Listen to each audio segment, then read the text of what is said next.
بسم اللہ الرحمن الرحیم۔ السلام علیکم دوستو، میں فہیم عباس آپ سب کو خوش آمدید کہتا ہوں نیوز کیفے میں، اور امید کرتا ہوں کہ آپ سب خیریت سے ہیں اور آج کے دن کا ایک اچھا سا آغاز بھی کر چکے ہیں۔ آئیے اپنے پروگرام کا آغاز کرتے ہیں، اور آج پروگرام کو ہم نے 2 حصوں میں تقسیم کیا ہے۔ اور پروگرام کے پہلے حصے میں ایک بہت ہی اہم موضوع ہر مسلمان کے لیے اس موضوع کے حوالے سے ایک بہت زیادہ اہمیت ہے، اور بہت سارے لوگ میری طرح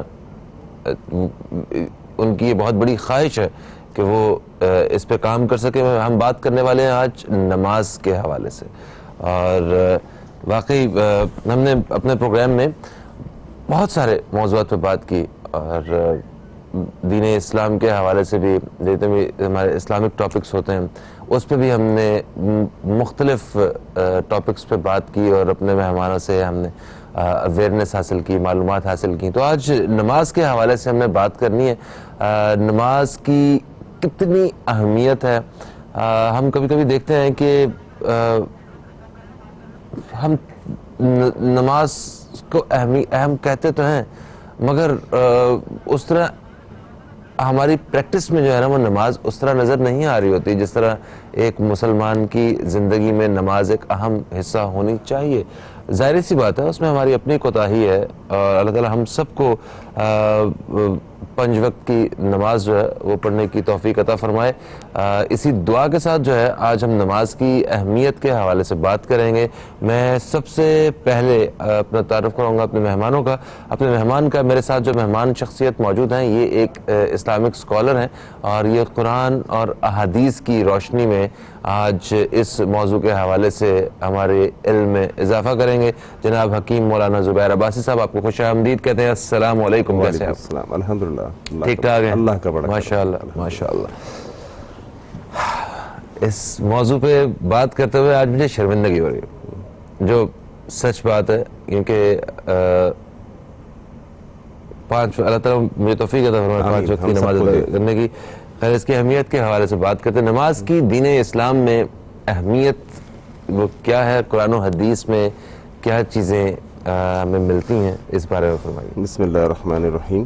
فہیم بھائی، انسان کو جیسے آپ نے کہا بحیثیت مسلمان ایک عمل فرض ہے اور میں وہ ادا نہیں کر پاتا، تو اس کے اندر احساس ندامت کا ہونا بھی ایک بہت بڑی بات ہے۔ یہ بات آپ سمجھیے گا کہ ایک شخص ہے وہ فرض کی ادائیگی نہیں کر رہا، اس کو ندامت بھی نہیں ہے، تو وہ کبھی بھی حق کی طرف نہیں آ سکتا، وہ کبھی بھی اس کو اہمیت نہیں دے گا۔ لیکن اللہ کے نبی صلی اللہ علیہ وسلم نے فرمایا کل بنی آدم خطاؤن، آدم کی ساری اولاد خطا کار ہے، وخیر الخطائین توابون، بہترین خطا کار وہ ہے جو اللہ رب العالمین سے توبہ کر لیتا ہے۔ تو توبہ کے دروازے اللہ رب العالمین نے آخری عمر تک، آخری سانس تک کھولے ہوئے ہیں۔ تو آپ کے چینل کے توسط سے مجھے یہ خوشی ہے کہ میرا پیغام دنیا میں لاکھوں کروڑوں لوگوں تک نماز کے حوالے سے پہنچے گا، اور کوئی ایک شخص بھی اگر اس میں نمازی بن گیا تو انشاءاللہ الرحمن میری آخرت سنور جائے گی۔ نماز کی اہمیت کے حوالے سے جو ہمارا سوال ہے فہیم بھائی، اس میں بنیادی چیز میں عرض کروں کہ یہ سمجھ لیجئے مختصراً کہ نام عبداللہ اور عبد الرحمن اگر رکھ لیا تو ہم سمجھتے ہیں کہ ہم دار اسلام میں داخل ہو گئے۔ نہیں، ایسا نہیں ہے۔ نام رکھنے سے آپ دار اسلام میں اپنے آپ کو کلمہ پڑھنے سے سمجھتے تو ہیں کہ ہم مسلمان ہو گئے ہیں، لیکن مسلمان ہونے کے لیے پریکٹیکل جو ہے وہ درکار، وہ نماز ہے۔ 5 وقت کی نماز اللہ رب العالمین نے ایک مسلمان کے اوپر، عاقل بالغ سمجھدار مسلمان کے اوپر فرض کی ہے۔ اور نماز کی بنیادی اہمیت دیکھیے کہ اللہ کے نبی علیہ السلام نے اس شخص کو اسلام کے دائرے سے خارج کر دیا جو نماز نہیں پڑھتا۔ میرے نبی علیہ السلام کی حدیث ہے بین العبد والکفر ترک الصلاۃ، بندہ مومن اور کافر کے درمیان فرق کرنے والی چیز نماز ہے۔ نماز کو بنیاد بیان کیا۔ اسی طرح سے اللہ رب العالمین نے فرمایا وَأَقِيمُوا الصَّلَاةَ وَلَا تَكُونُوا مِنَ الْمُشْرِكِينَ، نماز کو قائم کرو، مشرکوں میں سے نہ ہو جانا۔ تو نماز بنیادی چیز ہے جس کو قائم کرنا، جس کو پڑھنا ہر مسلمان عاقل بالغ مرد و عورت کے اوپر فرض ہے۔ لیکن ہم دیکھتے ہیں کہ ہمارے اندر سستیاں ہیں، ہمارے اندر کمیاں ہیں۔ تو اللہ رب العالمین سے دعا گو ہوں میں کہ اللہ رب العالمین اس فرض کی کوتاہی سے مجھے اور آپ کو محفوظ فرمائے کہ اس کے بغیر گزارا ممکن نہیں ہے۔ بالکل آپ نے سچ فرمایا۔ ہم آج اگر فیس بک یا کسی اپنا سوشل میڈیا کے کسی بھی پلیٹ فارم پہ اگر موبائل کھولتے ہیں اور ایک ویڈیو دیکھنا شروع ہی کرتے ہیں نا تو اس کی جو ریلیٹڈ ویڈیوز ہوتی ہیں وہی دیکھتے دیکھتے گھنٹے گزر جاتے ہیں اور ہمیں نماز ادا کرنے کے لیے جو ہے وہ تکلیف ہو رہی ہوتی ہے اور ہم سستی اور کوتاہی کا مظاہرہ کر رہے ہوتے ہیں. تو میرا خیال ہے وہ ساری جسٹیفیکیشن اپنی جگہ, اس کی اہمیت تو میرا خیال ہے اس واقعے سے ہی واضح ہے کہ جب کربلا میں امام حسین رضی اللہ تعالیٰ عنہ مطلب تلوار کے نیچے جو ہے نماز پڑھ رہے ہیں تو اس وقت جو ہے بالکل نماز کسی حالت میں معاف نہیں ہے. نماز وہ عبادت ہے کہ جو جہاد میں بھی معاف نہیں ہے, جو عام زندگی کے روٹین میں بھی معاف نہیں ہے, جو بیماری میں بھی معاف نہیں ہے, دکھ میں بھی معاف نہیں ہے. حتیٰ کہ میرے نبی علیہ الصلوۃ والسلام نے فرمایا اللہ نے تمہیں صحت دی ہے, طاقت دی ہے, کھڑے ہو کر پڑھو. کھڑے ہو کر نہیں پڑھ سکتے بیٹھ کر پڑھو, بیٹھ کر نہیں پڑھ سکتے لیٹ کر پڑھو, لیٹ کر نہیں پڑھ سکتے اشارے سے پڑھو. دیکھیں آپ بیمار ہیں تو روزہ آپ بعد میں رکھ لیجئے گا, آپ کے لیے سہولت دی ہوئی ہے. عورتوں کے لیے ایام مخصوصہ ہیں, یہ سارے معاملات ہیں. تو ان چیزوں کے اندر اللہ رب العالمین نے خاص طور پہ مرد کو کسی بھی صورت نماز سے, چونکہ مرد کے لیے کوئی ایسے ایام نہیں ہے, کوئی ایسے دن نہیں ہے کہ جو مرد کو معافی ہو. عورت کے لیے تو چلیں کچھ دن اللہ رب العالمین نے ایسا سلسلہ رکھا ہے, لیکن مرد کو اللہ رب العالمین نے کسی بھی صورت مستثنیٰ نہیں کیا. سفر کی حالت میں کسی بھی حالت میں اس میں آپ قصر پڑھیں گے, اس میں آپ نماز کو مختصر کر دیں گے, 2 نمازوں کو جمع کر لیں گے. پڑھنی تب بھی ہے. آپ نے کربلا کی مثال دی, اس کے علاوہ احد کی مثال ہے, بدر کی مثال ہے, خندق کی مثال ہے. کسی بھی محاذ کے اوپر بھی, جہاد پر بھی اللہ کے نبی نے نماز کو نہیں چھوڑا ہے. نماز بنیاد ہے, تو نماز کو کسی صورت. اچھا, نماز کے حوالے سے ایک چیز, کیونکہ ہم آگے بڑھیں گے, آگے میں بڑے اہم جو ہے نا وہ سوالات ہیں جو ہم نے آج پوچھنے. ایک چیز, ایک سوچ ہے, اس بارے میں بات کرنا چاہ رہا ہوں. ہمیشہ کہتے ہیں کہ اللہ تعالیٰ ہمیں نماز پڑھنے کی توفیق عطا فرمائے. ٹھیک ہے, تو یہ توفیق وہ کیا ہوتی ہے جو لائک ہماری اپنی کوشش میں, اور وہ جو توفیق ہے اس میں مطلب وہ کیا ڈیفرینشیٹ کیسے کرتے ہیں؟ یہ ہمارا ایک بڑا عام سا جملہ ہے.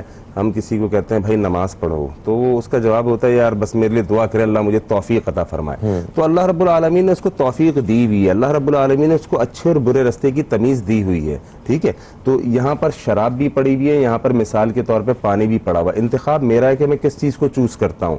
یہاں پر گندگی بھی پڑی ہوئی ہے کھانے کے اندر, اور ایک کھانا صاف ستھرا پڑا ہوا ہے, تو انتخاب میرا ہے کہ میں کس کھانے کو چوز کرتا ہوں. تو یہ کہہ کے ہم اپنی جان نہیں چھڑا سکتے. اللہ رب العالمین نے مرد و عورت پر دن رات میں 5 نمازیں فرض کی ہیں. ہمیں اپنے زندگی کے اندر ٹائم نکال کے ان نمازوں کو پڑھنا ہوگا. آپ نے فیس بک کی مثال دی, ابھی میں کل یا پرسوں غالباً فیس بک پہ ہی پڑھ رہا تھا کہ ہمارا معمول ہوتا ہے زندگی کا سب سے پہلے صبح اٹھتے ہی موبائل کو چیک کرنا. میسنجر کو ہم چیک کرتے ہیں, ٹویٹر کو ہم چیک کرتے ہیں, واٹس ایپ کو ہم چیک کرتے ہیں. کبھی صبح اٹھ کر ہم نے قرآن مجید کی تلاوت کی ہے؟ اس بارے میں ہم نے سوچا ہے؟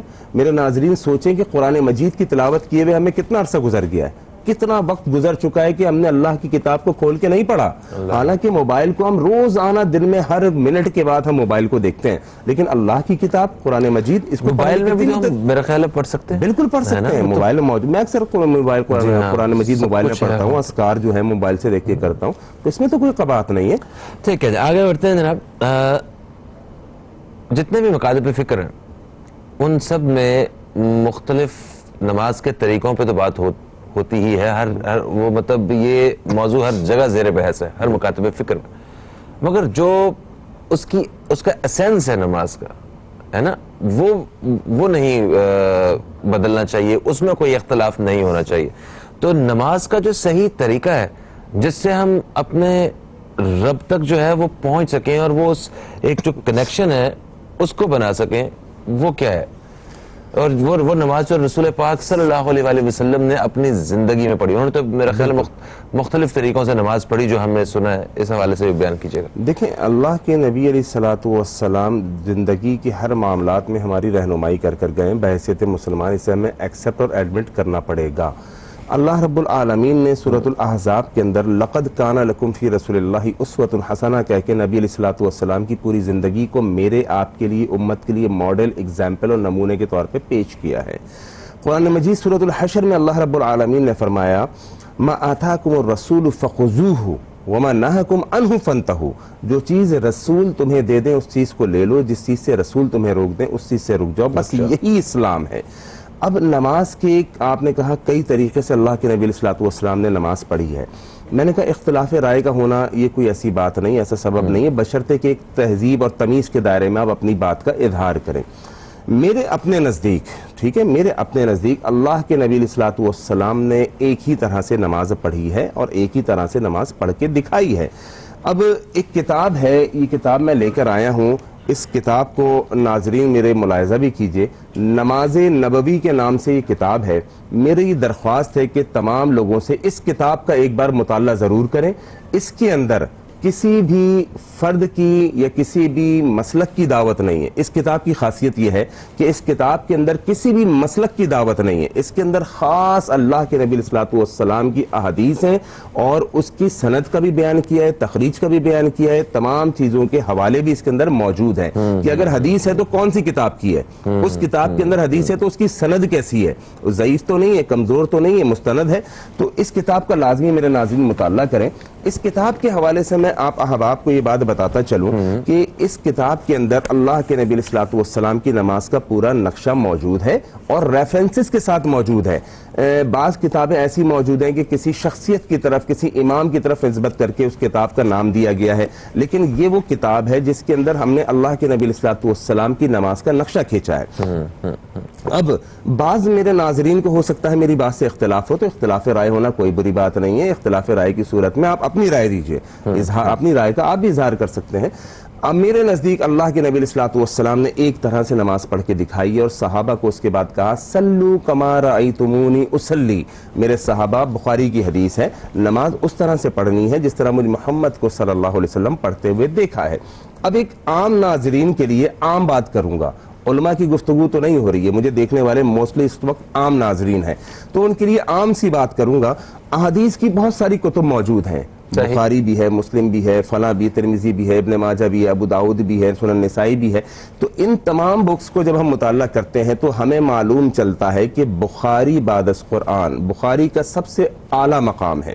تو ہم اپنی نماز کو اگر بخاری کے اندر تلاش کر کے دیکھتے ہیں, ہم اپنی نماز کو اگر بخاری میں دیکھتے ہیں تو ہمیں معلوم چلتا ہے کہ اللہ کے نبی علیہ السلام کی نماز کا طریقہ کیا ہے. اچھا, آپ نے بتایا کہ آپ نے کہا کہ بخاری شریف کا سب سے اعلیٰ مقام ہے قرآن پاک کے بعد, ٹھیک ہے, تمام مسالک کے نزدیک, ٹھیک ہے, تمام مسالک کے نزدیک. تو کیا بخاری شریف میں بھی کوئی ضعیف احادیث موجود ہے؟ بخاری کی کمال ہی یہی ہے. بخاری کا کمال ہی یہی ہے کہ بخاری میں کوئی ضعیف حدیث نہیں ہے. بخاری کا مقام اور مرتبہ مسلم کا اس لیے بنا کہ اس میں ضعیف حدیث کوئی بھی نہیں ہے, اس کے اندر ساری بہترین مستند اعلیٰ درجے کی احادیث موجود ہیں. ٹھیک ہے سر, اس کے باوجود مطلب آپ نے کہا کہ نماز جو ہے وہ ایک طرح سے پڑھی گئی ہے اور مختلف, یہ میرا دعویٰ ہے, جی ہاں, جی ہاں, مختلف مکاتب فکر کی اس حوالے سے الگ رائے ہے اور بالکل یہ زیر بحث ہے, یہ موضوع زیر بحث رہتا ہے ہمیشہ. ہم آتے ہیں اس کے اسینس کی طرف کہ نماز کا مقصد ایک انسان کا مطلب وہ کیا ہے اور وہ کس مقصد کو پا لیتا ہے نماز ادا کر کے. اور وہ جس طرح کہتے ہیں نا قرآن پاک پڑھ رہے ہیں تو ہمیں یہ اس چیز کا احساس ہونا چاہیے کہ رب ہم سے بات کر رہا ہے. جب نماز پڑھ رہے ہیں تو یہ احساس ہو کہ ہم رب سے بات کر رہے ہیں. تو کچھ جس جو علماء کرام سمجھانے کے لیے بتاتے ہیں اس مقصد تک ہمیں ذرا لیکن مقصد کی طرف اگر ہم آتے ہیں تو سورہ زاریات کا اگر ہم مطالعہ کریں, آیت نمبر 152 ہے, اللہ رب العالمین فرماتے ہیں وَمَا خَلَقْتُ الْجِنَّ وَالْإِنسَ إِلَّا لِيَعْبُدُونَ, کہ میں نے جن و انس کو محض اپنی بندگی کے لیے پیدا کیا ہے, اپنی عبادت کے لیے پیدا کیا ہے. یہ جو میری کل زندگی ہے, یہ کل زندگی اللہ رب العالمین کی دی ہوئی, اس کی عطا کردہ ہے. میں جن آنکھوں سے دیکھ رہا ہوں یہ میرے رب کا انعام مجھ پر ہے. میں جس زبان سے بول رہا ہوں یہ میرے رب کا مجھ پر بہت بڑا احسان ہے. جن ہاتھوں سے پکڑتا ہوں یہ میرے رب کی عطا کردہ ہے. جن قدموں سے چلتا ہوں یہ میرے رب کا مجھ پر مہربانی ہے. تو میرا پورا سراپا اللہ رب العالمین کا احسان ہے, اللہ رب العالمین کی مہربانی ہے. ایک آنکھ بھی انسان کی اگر تھوڑی سی اندھی ہو جائے, ایک انگلی بھی کٹ جائے, تو اس انسان کو اس وقت اس نعمت کا احساس ہوتا ہے. تھوڑے دنوں پہلے میری آنکھ کا پردہ پھٹ گیا اور میں بڑا پریشان ہوا, یا اللہ میری تو ساری دنیا ویران ہو گئی. یہ تھوڑے دنوں پہلے کی بات ہے. تو اللہ رب العالمین نے مجھ پہ رحم فرمایا, آپریشن ہوا, ٹھیک ہو گیا. لیکن میں وہ تکلیف جانتا ہوں, لاکھوں روپے خرچ کر کے بھی میں نے اس آنکھ کو ٹھیک کروایا. وہ آنکھ جو میں نے لاکھوں میں ٹھیک کروائی میرے رب رحمان نے مجھ کو مفت میں عطا کی تھی, مجھ کو فری میں دی تھی. تو اتنے انعامات میرے اللہ رب العالمین کے مجھ پر ہیں, اور میں کتنا نکما ہوں کہ اللہ رب العالمین نے مجھ پر دن رات میں 5 نمازوں کو فرض کیا ہے. میرے پاس آج ان 5 نمازوں کا وقت نہیں ہے. نماز کے ذریعے اللہ رب العالمین کا قرب ملتا ہے, نماز کے ذریعے اللہ رب العالمین کا تقرب حاصل ہوتا ہے, انسان اللہ رب العالمین کے قریب ہوتا ہے, انسان کی دعاؤں کو اللہ رب العالمین قبول کرتا ہے. تو یہ 5 نمازوں کی حفاظت یہ ہر مرد و عورت کی ذمہ داری ہے, اور اس ذمہ داری کے اوپر جیسے ہم اپنی ڈیوٹی پر آنا ہماری ذمہ داری ہے, مجھے 9 بجے اسٹوڈیو پہنچنا تھا, یہ میں نے اس کو اپنی ذمہ داری سمجھا ہے. اسی طرح سے نماز کا پڑھنا میری اس سے بھی بڑی ذمہ داری ہے. نماز کا پڑھنا میری اولین ذمہ داری ہے. دنیا کے تمام کاموں کو چھوڑا جا سکتا ہے, نماز کو نہیں چھوڑا جا سکتا. یعنی کہ ہماری اپنی زندگی میں ہمارے روز کے اسکیجول میں جو ترجیحات ہیں ان میں ایک پہلی ترجیح بنیادی جو ترجیح ہے وہ نماز ہے. وہ نماز ہے, اور وہ اگر ہمارے پورے دن کے اسکیجول میں اگر ہم نے اس کو پلان نہیں کیا ہوا تو میرا خیال ہے ہمارے لیے واقعی شرمندگی کا مقام ہے. اللہ تعالیٰ آج ایک میں آپ کے چینل کے حوالے سے ایک بات میں پہنچا دوں.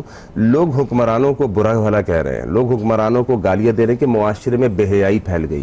لوگ چینلز کو برا بھلا کہہ رہے ہیں کہ ان چینلز نے بے حیائی پھیلا دی. میں یہ نہیں کہ چینل میں بیٹھ کے کوئی چینل کی اس میں بات کر رہا ہوں یا میں کوئی عمران خان کا سپورٹر ہوں. نہیں, میں کوئی عمران خان کا, میرا کسی پارٹی سے کوئی تعلق نہیں ہے, میرا تعلق کتاب و سنت سے. لیکن میں کہا کرتا ہوں بے حیائی پھیلانے میں صرف عمران خان کا, گورنمنٹ کا ہاتھ نہیں ہے. بے حیائی پھیلانے میں سب سے بڑا کردار جو میں قرآن سے ثابت کروں گا وہ بے نمازیوں کا ہے. اللہ رب العالمین نے قرآن مجید میں فرمایا ان الصلاۃ تنہی عن الفحشاء والمنکر, بے شک نماز برائیوں سے, منکرات سے, بے حیائی سے روکتی ہے. نماز کے اندر اللہ رب العالمین نے قوت رکھی ہے کہ انسان کو بے حیائی سے روکے گی. آج معاشرے کے اندر آپ دیکھ لیجئے نماز کا فضا عام نہیں ہے. نتیجہ کیا نکلا؟ معاشرہ بے روی کی طرف چلا گیا, معاشرہ بے حیائی کی طرف چلا گیا. اگر معاشرے کو بے حیائی سے روکنا ہے تو ہمیں نمازی بننا پڑے گا. بالکل صحیح. اچھا, ہم اسی کے ساتھ ایک اور بات, ایک اور نقطہ ہے وہ بھی ڈسکس کرتے چلیں. ہم مساجد دیکھتے ہیں کہ جو پورا ہفتہ ویران پڑی ہوتی ہیں, جمعے والے دن اتنا رش ہوتا ہے کہ وہ دور تک جو ہے وہ سب اپنے اپنے جائے نماز لا کے, اور بغیر جائے نماز پہ, اور اس سے بھی زیادہ رش عید کی نماز میں ہوتا ہے. ہاں, تو اس کا مطلب ہے کہ جیسے 2 باتیں. ایک بات تو یہ ہے کہ ہم لوگ نمازوں کے بیچ میں بھی اہم اور غیر اہم نماز ہم نے بنائی ہوئی ہے کہ جمعے کی نماز اہم ہے, اور اگر جمعہ رمضان کا ہو تو اور اہم ہے, اگر آخری جمعہ ہو تو اور بھی زیادہ اہم ہے, عید کی ہو تو سب سے زیادہ اہم ہے. تو یہ ہمارے اپنے بنائے ہوئے اندازے ہیں, اس بارے میں بتائیے گا. اور ایک چیز اور بھی نظر آتی کہ یہ بھی کیا ممکن ہے کہ وہ مرد حضرات اپنے گھروں میں نمازیں پڑھتے ہوں, مرد کا گھر میں نماز پڑھنا کیسا ہے؟ بہت سارے سوالات ہیں. بالکل صحیح. اس میں جو آپ نے بات کی نا کہ ہم نے اپنا خود ایک معیار بنا لیا کہ جی جمعے کی نماز کی بڑی اہمیت ہے, باقی نمازیں اگر ہم پورا ہفتہ چھوڑ بھی دیں تو خیر ہے, چل جائے گا. اسی طرح سے عید کی نماز کی ہم نے اور زیادہ اہمیت بنا لی ہے. تو نماز میں آپ سے عرض کروں کہ 5 وقت کی نماز مرد کے لیے باجماعت مسجد میں فرض ہے. اللہ رب العالمین کا جو دین ہے, میرے نبی علیہ الصلوۃ والسلام جو دین کا فلسفہ دے کر گئے ہیں, اس میں اجتماعیت کا تصور ہے. مرد کی نماز گھر میں نہیں ہوتی یہ میری بات نہیں ہے, اللہ کے نبی علیہ الصلوۃ والسلام کی بات ہے. ایک صحابی آئے اللہ کے نبی علیہ الصلوۃ والسلام کے پاس, آنکھوں سے نابینا تھے, سیدنا عبداللہ رضی اللہ تعالیٰ عنہ. میرے ناظرین اس بات کو سوچیں, اور جو مرد احباب ہیں وہ اس بات کو سوچیں جو گھروں پہ نماز پڑھ رہے ہیں. مرد کی نماز مسجد میں باجماعت ہے. وَرْكَعُوا مَعَ الرَّاكِعِينَ, جھکو جھکنے والوں کے ساتھ, رکوع کرو رکوع کرنے والوں کے ساتھ. یہ اللہ رب العالمین کا آرڈر ہے, یہ اللہ رب العالمین کا حکم ہے کہ مرد کو مسجد میں جا کر باجماعت نماز پڑھنا ہوگی. وہ صحابی آئے عبداللہ رضی اللہ تعالیٰ عنہ, آنکھوں سے نابینا ہے, آنکھوں سے نظر نہیں آتا. اللہ کے نبی علیہ الصلوۃ والسلام کو کہا کیا میں گھر پہ نماز پڑھ سکتا ہوں؟ بڑا معقول حضور تھا کہ ایک شخص نابینا ہے, آنکھوں سے دکھتا نہیں ہے. ساتھ اس نے کہا کہ اللہ کے نبی میرا کوئی قائد نہیں, کوئی رہنما نہیں جو مجھے مسجد سے گھر اور گھر سے مسجد لے آئے. رستے میں جنگل بھی ہیں, وحشی جانور بھی ہیں, کیا میں گھر پہ نماز پڑھ سکتا ہوں؟ اتنے معقول عذر اس نے پیش کیے. اللہ کے نبی علیہ الصلوۃ والسلام نے اس کو کہا ٹھیک ہے آپ گھر پہ نماز پڑھ سکتے ہیں.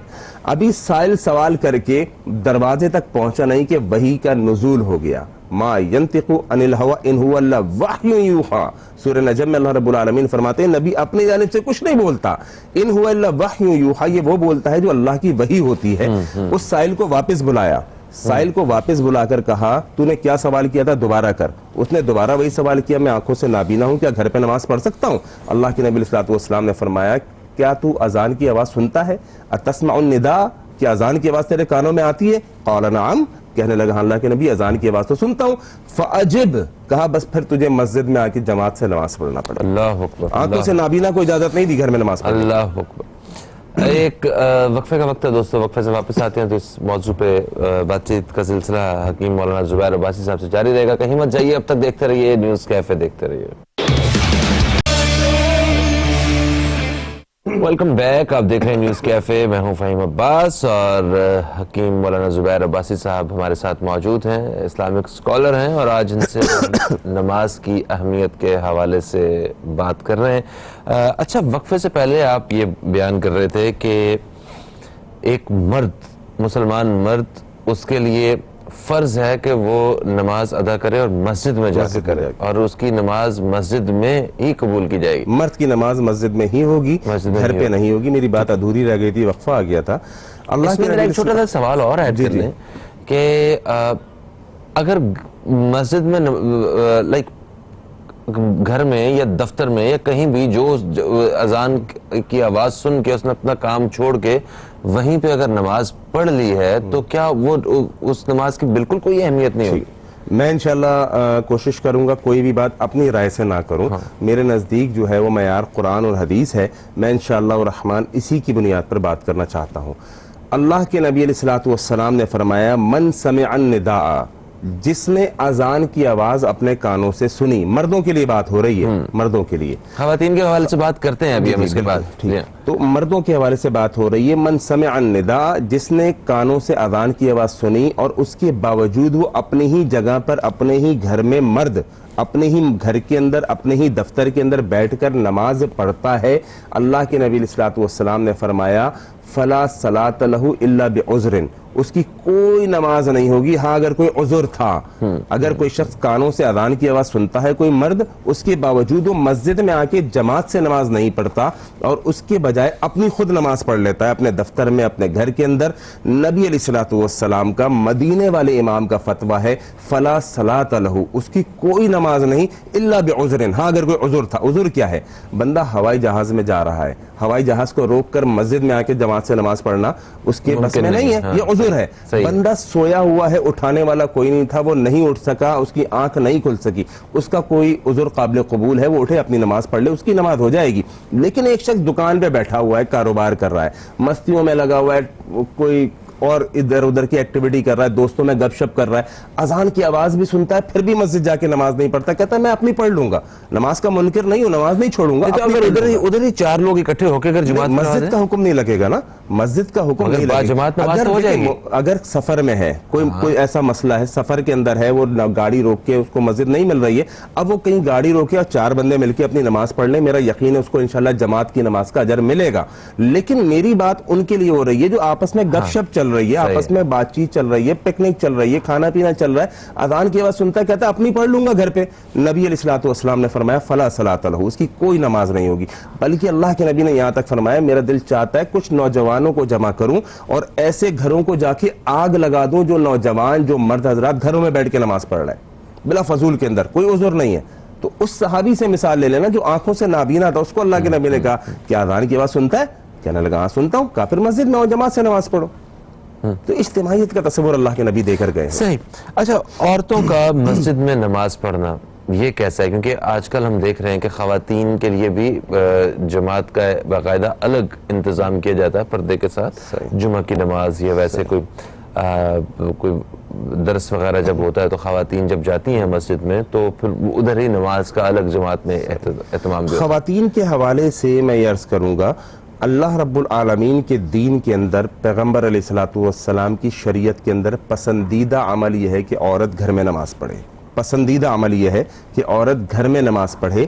لیکن اللہ کے نبی علیہ الصلوۃ نے فرمایا تم سے اگر تمہاری عورتیں مسجد جانے کی اجازت مانگے تو ان کو منع مت کرو، ان کو روکو مت، ٹھیک ہے۔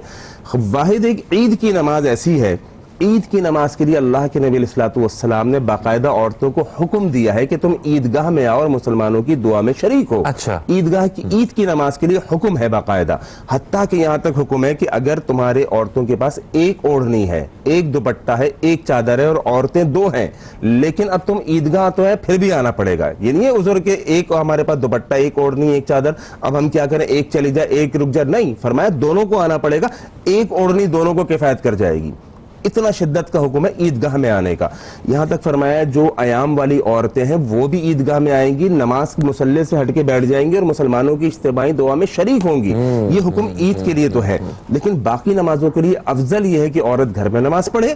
لیکن اللہ کے نبی علیہ السلام نے فرمایا کہ اگر عورت مسجد جانے کی اجازت مانگے تو مردوں کو حکم دیا کہ عورتوں کو مسجد جانے سے مت روکو, بلکہ اس کی مثالیں ملتی ہیں. بخاری کے اندر اس کی کافی مثالیں ہیں اور دیگر احادیث کی کتب میں ہے کہ اللہ کے نبی علیہ السلام کے دور میں عورتیں مسجد آیا کرتی تھیں. امی عائشہ رضی اللہ تعالی عنہ فرماتی ہیں کہ ہم فجر کی نماز پڑھ کے جب واپس جا رہی ہوتی تو اس وقت اندھیری کی وجہ سے ہماری پہچان نہ ہوتی. اندھیری کی وجہ سے ہماری اس سے پتہ چلا کہ عورتیں مسجد آیا کرتی تھیں. پھر اللہ کے نبی علیہ السلام نے فرمایا مردوں کی بہترین صف اول صف ہے, عورتوں کی بہترین صف پیچھے والی صف ہے. اس سے بھی پتہ چلا کہ عورتیں مسجد آیا کرتی تھیں. پھر اللہ کے نبی علیہ السلام نے فرمایا کہ اگر نماز کے دوران امام غلطی کر دے تو مرد سبحان اللہ کہہ کے انفارم کرے گا امام کو کہ جناب آپ نے غلطی کی ہے, اور عورت جو ہے وہ اس جگہ پہ ہاتھ مار کے امام کو انفارم کرے گی. تو ان تمام گواہیوں سے معلوم چلتا ہے کہ عورتوں کا مسجد میں جانا درست ہے. لیکن ہمارے بعض دوست کہتے ہیں کہ نہیں, پیچھے نماز پڑھتی ہیں. جی جی بالکل آج کے دور میں بھی پڑھتی ہیں, لیکن عورتوں کا پورشن الگ ہونا چاہیے. ایک بات یہ. دوسری بات, بعض ہمارے دوست کہتے ہیں کہ عورتوں کا مسجد میں جانا فتنہ ہے. ٹھیک ہے, تو ٹھیک ہے, اس میں کوئی اعتراض نہیں, اور وہ کہتے ہیں عمر رضی اللہ تعالیٰ عنہ نے عورتوں کو اسی فتنے کی وجہ سے مسجد میں جانے سے روک دیا تھا. تو میں کہا کرتا ہوں بات ٹھیک ہے, میں خود اس کا قائل ہوں. وقرنا فی بیوتکن, سورۃ الاحزاب میں اللہ رب العالمین نے فرمایا عورتوں گھروں میں قرار سے ٹکی رہو. ولا تبرجن تبرج الجاہلیت الاولی, جاہلیت کی طرح بناؤ سنگار کر کے نہ پھرو. عورت کا کیا صرف مسجد میں جانا ہی فتنہ ہے؟ سوال میرا یہ ہے, جو یہ کہتے ہیں کہ عورت کو حضرت عمر رضی اللہ تعالی عنہ نے فتنے کی وجہ سے مسجد میں جانے سے روک لیا تھا, تو کیا عورت کا سارا فتنہ مسجد میں ہے جو اللہ کا گھر ہے؟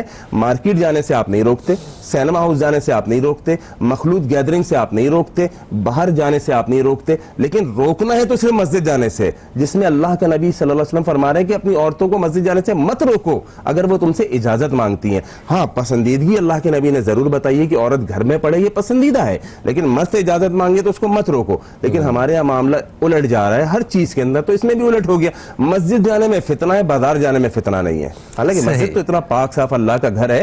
تو اگر آپ کی بیویاں, آپ کی بیٹیاں مسجد جانے کی اجازت مانگتی ہیں تو نبی کے حکم کے مطابق آپ اس کو نہیں روک سکتے. بالکل صحیح. اچھا, اس کے علاوہ ہم نے ایک اور بھی نماز کے حوالے سے سنا ہے کہ زندگی بھر کی قضا نمازیں وہ کروائی جا رہی ہوتی ہیں کہ ایک ہی رات میں پڑھا کے, تو کیا ایسا ممکن ہے؟ قضاء عمری کا کوئی تصور نہیں ہے, قضاء عمری کا کوئی تصور نہیں ہے. آپ کو آج احساس ہوا میرا رب بڑا رحیم, بڑا کریم, بڑا معاف کرنے والا ہے. قل یا عبادی الذین اسرفوا علی انفسہم, اے میرے حبیب میرے گناہگار بندوں کو کہہ دیجئے لا تقنطوا من رحمت اللہ, میری رحمت سے مایوس نہ ہونا. ان اللہ یغفر الذنوب جميعا, میں تیرے تمام گناہوں کو معاف کر دوں گا. شرط کیا ہے؟ توبوا الی اللہ توبۃ نصوحا, بندے کو سچ میں احساس ہو جائے میں نے غلط کیا ہے, آئندہ کے لیے پکا ہو جائے. بس آج آپ کو احساس ہوا میں نے نماز چھوڑی ہے, یار پوری زندگی میں نماز چھوڑتا آ رہا ہوں, آپ کا رب اتنا رحیم و کریم ہے, آج سے آپ نماز پڑھیں گے انشاءاللہ الرحمن, اللہ آپ کے پچھلے تمام خطاؤں کو معاف کر دے گا انشاءاللہ. اچھا, مجھے بتائیے کہ جب نماز کے حوالے سے مطالعہ کرتے ہیں نا تو دو رخ جو ہے وہ پڑھنے کو ملتے ہیں, نماز جلوت اور نماز خلوت. ان دونوں میں کیا فرق ہے؟ دیکھیں, اس کے اندر جو ہے ایسا کوئی میرے علم کے اندر تو نہیں ہے کہ جلوت اور خلوت کے اندر کوئی فرق ہے, سوائے اس کے کہ یہ خلوت تنہائی کی نماز ایک ہو گئی کہ آپ تنہائی کے اندر اللہ رب العالمین کی عبادت کر رہے ہیں, اور ایک سکون کی عبادت ہے رات تہجد کی نماز میں. خلوت جو ہے تنہائی, وہ تو آپ کہیں بھی کر سکتے ہیں, اس کے لیے جماعت کی پابندی تو نہیں ہے. تو رات آپ تہجد میں اٹھیں, رات کے اندر اپنا قیام کریں, خلوت میں تنہائی کے اندر کریں, اس کے اندر تو کوئی ایسا مذائقہ نہیں ہے. تو مطلب اس ریفرنس سے تو ہمیں گھر میں نماز پڑھنی جو ہے وہ نہیں, نوافل نا, نوافل بلکہ پسندیدہ ہیں, نوافل بلکہ پسندیدہ ہیں کہ نوافل گھر میں ادا کی جائے, یہ پسندیدہ ہے. فرض نماز جماعت سے مرد کی اور نوافل اور سنتیں جو ہے اللہ کے نبی علیہ الصلوۃ والسلام نے پسند کیے کہ گھر میں پڑھو, گھر کو قبرستان نہ بناؤ. اچھا, بچے کو کس عمر سے نماز کی جو ہے نا نماز کے بارے میں تلقین کرنے کا حکم ہے, ذرا اس بارے میں؟ یہ بڑا اچھا سوال ہے اور اس پر میری کافی گفتگو ہو چکی ہے. بچے کو 7 سال کی عمر سے نماز کا حکم دینا چاہیے, 7 سال کی عمر سے نماز کا حکم دینا چاہیے, اور 10 سال کی عمر سے اگر وہ نہ پڑھے تو اللہ کے نبی علیہ الصلوۃ والسلام نے فرمایا کہ اس پر سختی کی جائے گی, اس کو مارا بھی جائے گا. لیکن ہمارے معاشرے کے اندر ہم دیکھتے ہیں کہ بچوں کی وین آتی ہے 7 بجے اور نماز ہو رہی ہے 6:30 بجے. 6:30 بجے نماز کے لیے ہم اس کو نہیں اٹھاتے کہ یار میرے بچے کی نیند خراب نہ ہو جائے, لیکن اس کو ٹھیک آدھے گھنٹے کے بعد نماز اسکول جانے کے لیے ہم اٹھا دیتے ہیں کہ اس کی اسکول وین 7 بجے آتی ہے, اور وہ نہیں اٹھتا تو اس کو سزا بھی دیتے ہیں, وہ نہیں اٹھتا تو اس سے ناراضگی کا اظہار بھی کرتے ہیں. لیکن نماز جو بنیادی چیز ہے, دیکھیں آج میں اپنے بچے کا فیوچر بنانے کے لیے سب کچھ کر رہا ہوں کہ اس کا مستقبل بن جائے. یہ اللہ کی قسم میں اپنے اندر کا دکھ بیان کر رہا ہوں کہ میرے بچے کا فیوچر, میرے بچے کی زندگی کتنی ہوگی. کراچی میں پاکستان میں ایوریج لائف 50, 55, 60 سال, ٹھیک ہے 58 سال, 60 سال لگا لیجئے. اس 60 سال کی زندگی کو سنوارنے کے لیے میں ساری ایفرٹس کر رہا ہوں. میرے بچے کی جو آخرت ہمیشہ کی ہے, انفسکم و اہلیکم نارا, بچو اور بچاؤ اپنے اہل کو, اپنے بیوی بچوں کو جہنم کی آگ سے, وہ ہمیشہ کی زندگی ہے. اس ہمیشہ کی زندگی کے لیے میں کیا کر رہا ہوں. 10 سال کی عمر میں بچے پہ نماز فرض ہو جاتی ہے, لہذا اس پہ سختی کی جائے نماز کے بارے میں. ٹھیک ہے, تو سختی کرنے سے پہلے ہمیں خود بھی نماز کو قائم کرنا ہوگا. لازمی سی بات ہے, آج کل بچہ اتنا ایڈوانس ہے, اگر آپ نے خود نماز نہیں پڑھی, بچے کو کہتے ہیں, بچہ کہتا ہے بجانا آپ تو خود تو اپنی نماز پڑھ لیں, مجھ کو نصیحت کر رہے ہیں. پہلے تو خود پریکٹیکل کرنا پڑے گا, بچہ آپ کو دیکھ کے فالو کرے گا. اچھا, ایک اور بھی سوچ ہمیں معاشرے میں مطلب اس کا سامنا ہوتا ہے, اس سوچ کا, کہ جب ہم کہتے ہیں, بہت سی جگہوں ہم نے سنا ہے, میں نے خود اپنے کانوں سے سنا ہے کہ اللہ کو ہماری نمازیں نہیں چاہیے, اللہ کی عبادت کرنے کے لیے فرشتے بہت جو ہر وقت عبادت کر رہے ہیں اللہ تعالیٰ کی. تو یہ جو ایک فکر ہے, اس کو کس طرح دیکھتے ہیں؟ دیکھیں یہ بڑی خطرناک چیز ہے. یہ جو ایک تصور ہے صوفیت کا, اور جو تصور ہے کہ جناب بس حقوں کی تسبیح میں گھماتا رہوں گا مجھ کو جنت مل جائے گی, نماز کی کیا ضرورت ہے بقول آپ کے کہ فرشتے کافی اللہ کی عبادت کے لیے. نہیں, نماز بنیاد ہے. نماز نماز نماز میرے نبی علیہ الصلوۃ والسلام کی آخری نصیحت, آخری وصیت. اللہ کے نبی علیہ الصلوۃ والسلام پر بیماری آئی, بیماری کے بعد اللہ کے نبی جب سخت ترین بیمار ہوئے, اور اللہ کے نبی علیہ الصلوۃ والسلام چادر اوڑے ہوئے تھے, بخار کی شدت تھی اس دن, انتقال سے 1 یا 1.5 ہفتے پہلے کی بات ہے. امی عائشہ رضی اللہ تعالیٰ عنہ فرماتی ہیں اللہ کے نبی علیہ الصلوۃ والسلام چادر ہٹاتے اور چادر ہٹا کے بد دعا کرتے. بد دعا کیا کرتے؟ اللہ کا نبی جو رحمت للعالمین تھا, جو طائف کے میدان میں پتھر کھا کے بھی دعا دے رہا تھا, یا اللہ ان کو نہ صحیح تو ان کی نسل میں سے کسی کو ہدایت عطا فرما. وہ نبی ایک بد دعا تو یہ کرتا ہے, وہ نبی کہتا ہے اللہ لعنت کر یہودیوں نصرانیوں پر کہ جنہوں نے اپنے انبیاء کی قبر کو سجدہ گاہ بنا دیا تھا. محمد صلی اللہ علیہ وسلم کے کلمہ پڑھنے والوں, میرے نبی علیہ الصلوۃ والسلام فرماتے ہیں میری قبر کو سجدہ گاہ نہ بنانا. ایک وصیت اللہ کے نبی نے یہ کی. دوسری وصیت اللہ کے نبی نے کی, ترکت فیکم امرین, لوگوں میں تمہارے درمیان 2 چیزیں چھوڑ کر جا رہا ہوں, لن تضلوا, تم ہرگز گمراہ نہ ہونے پاؤ گے, ما تمسکتم بہما کتاب اللہ و سنتی, جب تک تم کتاب و سنت سے, قرآن حدیث سے چمٹے رہو گے. تیسری وصیت اللہ کے نبی علیہ الصلوۃ والسلام نے یہ کی, الصلاۃ وما ملکت ایمانکم, لوگوں نماز, اور جو تمہارے ماتحت ہیں, تمہارے غلام ہیں, تمہارے نوکر ہیں, تمہارے ملازم ہیں, ان کا خیال رکھنا. میرے نبی کی آخری نصیحت کے اندر حقوق العباد بھی تھا اور حقوق اللہ بھی تھا. ملازموں کا خیال, اپنے سے ماتحتوں کا خیال, اور اسی طرح سے نماز کی وصیت اللہ کے نبی نے آخری لمحے تک کی. بالکل صحیح. اچھا, میرا خیال ہے پروگرام کا ہمارا آخری سوال ہوگا. ایک اور بھی مطلب سوچ کی وجہ سے ہم لوگ شاید نماز کو جتنی ترجیحی بنیاد پہ پڑھنی چاہیے وہ ہم نہیں پڑھ پاتے, کہ اللہ تعالیٰ تو بہت رحمان ہے, بہت رحیم, معاف کرنے والی ذات ہے, وہ معاف کر دے گا, وہ چھوڑ دیں, وہ معاملات اللہ کے اور میرے ہیں, وہ مجھے معاف کر دے گا.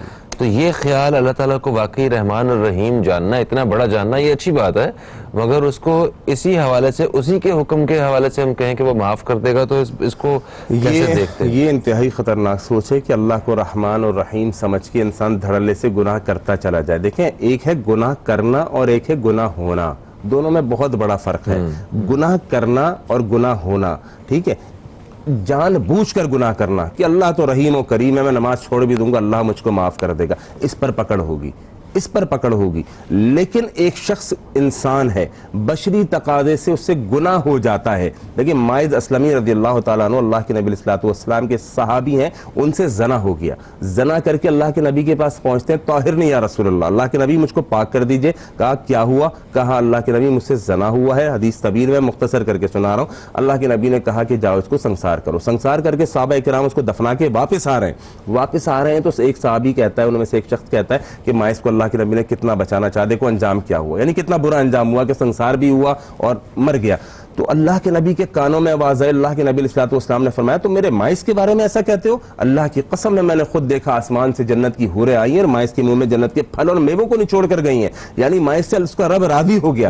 گناہ کیا کیا تھا؟ زنا کیا تھا، معمولی گناہ نہیں کیا تھا جس پر حد جاری ہوتی ہے، لیکن ماعز کو خیال آ گیا، یعنی اس نے گناہ کیا نہیں، جان بوجھ کر ارادتاً نہیں کیا، بشری تقاضے سے، کل بنی آدم خطاؤن، آدم کی ساری اولاد خطا کار ہے، تو اس حوالے سے گناہ ہو گیا، لیکن گناہ پہ جمع نہیں، گناہ پہ ثابت قدم نہیں رہا کہ اللہ تو بڑا رحمان رحیم ہے، کل بھی زنا کروں گا، پھر زنا کروں گا، پھر شراب پیوں گا، پھر نماز چھوڑوں گا، اس امید پر کہ اللہ رحمان ہے، یہ قابل گرفت عمل ہے۔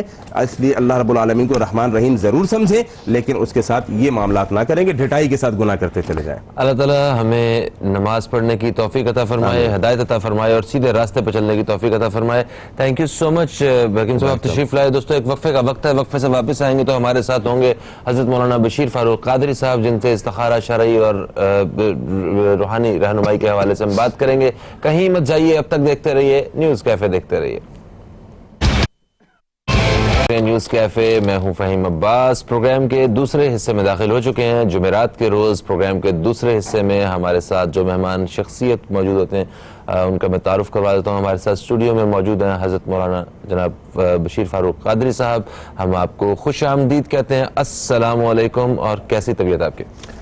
وعلیکم السلام ورحمۃ اللہ وبرکاتہ۔ الحمدللہ رب العالمین علی کل حال۔ ماشاءاللہ۔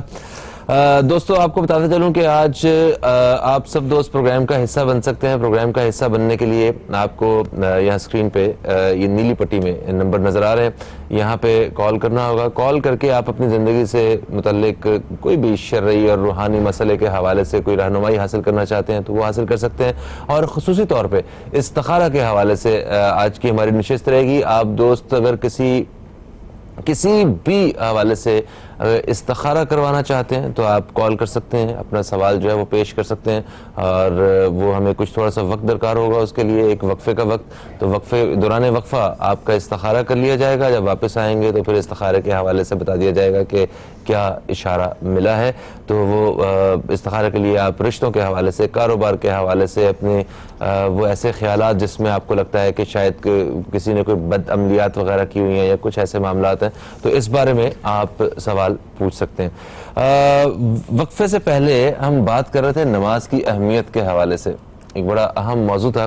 تو نماز دین اسلام میں ایک مطلب عبادت کے طور پہ ہم اسے دیکھتے ہیں، اور عبادت کو اگر دیکھا جائے تو اسے 2-3 حصوں میں تقسیم کیا گیا ہے۔ جس طرح ایک تو پورا ایک چیپٹر ہے حقوق العباد کا، ٹھیک ہے، اس کے بعد جو ہے وہ ایک پورا چیپٹر ہے عبادت کا جس میں نماز ہے، روزہ ہے اور اس طرح کے سارے معاملات ہیں، جسمانی عبادت جسے کہتے ہیں۔ ایک مالی عبادت ہے جس میں حج آتا ہے، جس میں زکوٰۃ ہے اور اس طرح کے معاملات ہیں۔ تو اگر دیکھا جائے یہ جو دن گزر رہے ہیں، جو وقت ہے، اس میں حج کے خواہش مند حضرات جو ہیں وہ درخواستیں وغیرہ دینے کے لیے، اور یہ بڑا وہ وقت چل رہا ہے کہ لوگوں نے حج کے لیے اپلائی کرنا ہے۔ اس حوالے سے کچھ فرمائیے، کیونکہ ریٹس وغیرہ بھی کافی زیادہ بڑھے ہوئے ہیں اور لوگ جو ہیں وہ تنقید بھی کر رہے ہیں حکومت کے اوپر اسی بارے میں کہ بھی حج اب ہماری وہ پہنچ سے باہر ہوتا جا رہا ہے۔ تو کیا اس بارے میں آپ کیا رائے رکھتے ہیں؟ بسم اللہ الرحمن الرحیم۔ اس کی بنیادی بات تو یہ ہے کہ یہ ایک ایسا فریضہ ہے کہ جس کے لیے ہر شخص تڑپتا ہے۔ سرکار کا دیار دیکھنا، کعبۃ اللہ دیکھنا، یہ کس کے دل کی تمنا نہیں؟ ہر مسلمان کی۔ اچھا، پھر یہ کہ بہت بڑی تعداد ایسی ہے کہ جو دنیاوی طور پر مالدار نہیں ہے، لیکن حج کرنے کی خواہش تو ہر ایک ہوتی ہے، تو پیسے جمع کر رہے ہوتے ہیں، اور پھر اس کے بعد مطلب یعنی کہ پیسے جمع کر کے جب یہ وقت آتا ہے تو اچانک جب دام سنتے ہیں تو ان کا پروگرام ختم ہو جاتا ہے، رک جاتا ہے، اور پچھلے سال بھی ایسا ہوا تقریباً 1 لاکھ روپے کے آس پاس غالباً دام بڑھ گئے نا, 1 لاکھ روپے کے آس پاس. اب یہ گمان کیا جاتا تھا کہ اس سال اب کچھ نہیں ہوگا ایسا, سمجھے, لیکن اس بار جو اخبار بتا رہے ہیں اور جو قرائن بتا رہے ہیں اس سال 1 لاکھ اور بڑھ جائیں گے, تو نہ جانے کتنے ہزاروں لاکھوں لوگ جو ہے نا مطلب یعنی کہ اس سال فارم بھرنے سے محروم رہ جائیں گے. اچھا, اخبارات میں یہ باتیں بھی آ رہی ہیں کہ حکومت اس میں لگتا ہے معذور ہے. وفاقی وزیر برائے مذہبی امور سے تو پوچھا ہی نہیں گیا. جو نیچے بیوروکریٹس جو ہیں, سیکرٹری حضرات اور جو ذمہ دار ہیں, اصل میں ان لوگوں کی مطلب یعنی کہ جو ہے نا ساری کی ساری لگتا ہے بادشاہت ہے. اور جیسا کہ پچھلی مرتبہ بھی عمران خان نے اس پہ کہا تھا کہ ایک کلیکٹر آف کسٹم 70 لاکھ روپے میں کما کے جا رہا ہے. ایک کلیکٹر آف کسٹم 70 لاکھ روپے کما کے جا رہا ہے, یعنی کہ اتنا بیوروکریسی جو کا قبضہ ہے وطن عزیز پر.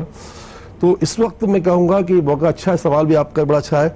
حکومت کو چاہیے کہ ان سیکرٹری حضرات اور حج کی جو ذمہ داران نے اس مرتبہ پھر غفلت کا مظاہرہ کیا ہے. اور کیا کیا ہے کہ حج میں وہاں جو ریٹس جو ہے نا مکانات کے, وہ بڑھنے کا کوئی صورت نظر نہیں آتی, کیونکہ مکانات بہت بن گئے وہاں پر. انہوں نے وہاں تقریباً سنا ہے 800 ریال مکان کا, انہوں نے کہا ہے جو بھی کچھ ملی بھگت ہے یا کچھ بھی ہے یا لاپرواہی ہے. ایک تو ملی بھگت ہے کہ غفلت ہے, کوئی بات نہیں, بڑھا دیے. تو انہوں نے ٹرانسپورٹ کے سعودی عرب ریٹ بڑھا دیے بقول ان کے, مکان کے بڑھا دیے بقول ان کے, انشورنس کے بڑھا دیے, اور ایک شعبے کے اور بڑھا دیے. تو بھائی مطلب کہنے کا عمران خان صاحب سعودی عرب کے چہیتے ہیں, اور انہوں نے ایسا کام کیا کہ آج تک 70 سالوں کسی نے نہیں کیا. انہوں نے ہمارے قیدی اٹھا کے لے کر آ گئی ہے اور 1 روپے خرچ نہیں ہونے دیا. تو بھائی ان کو چاہیے کہ وہ خان صاحب سے بات کریں کہ سر یہ 800 روپے خالی سنا ہے ہم نے 800 ریال بڑھا دیا مکان پہ. میں سمجھتا ہوں ابھی موقع ہے, کیونکہ اخبار نے تو یہاں تک کہہ دیا کہ وفاقی وزیر کو پتہ ہی نہیں ہے اور سب کچھ اسی نیچے سے کام اتار دیا گیا ہے. اس میں تو کوئی شک نہیں کہ حج میں کرپشن تو ماضی میں بہت ہوتی رہی, بہت ہوتی رہی. ہمارے وزراء نے, ہمارے ذمہ داروں نے بہت پیسہ کھایا, لیکن لوگ سمجھتے ہیں سیزن ہے, یہ اس کو سیزن سمجھ کے پیسے بناتے ہیں. بڑا ظلم ہے, ظلم کتنا بڑا ہے. وہ ملک بچا ہوا ہے اللہ کی رحمت سے, ورنہ جس ملک کے اندر عبادت پر پیسے کھائے جائے وہ ملک کیسے رہ سکتا ہے. تو ابھی موقع ہے, آپ کے ذریعے میں پیغام دوں گا, وزیر اعظم کو بھی دوں گا اور ہمارے باجوہ صاحب کو دوں گا, کیونکہ اسٹیبلشمنٹ جو کام کر رہی ہے اس کی ذمہ داری بہت ساری ہے نا. تو اس میں کون ایسا طبقہ ہے جس نے غفلت کی ہے یا پیسہ کھایا ہے, اور اگر خدا نہ خواستہ ایسا ہوا تو کئی لوگ اس سال بھی رہ جائیں گے. اور ابھی ایک موقع ہے کہ ایک آدھ پالیسی یہ بھی بنا دینی چاہیے کہ جس کا پہلا حج ہے نا اس کو تو رعایت ملنی چاہیے.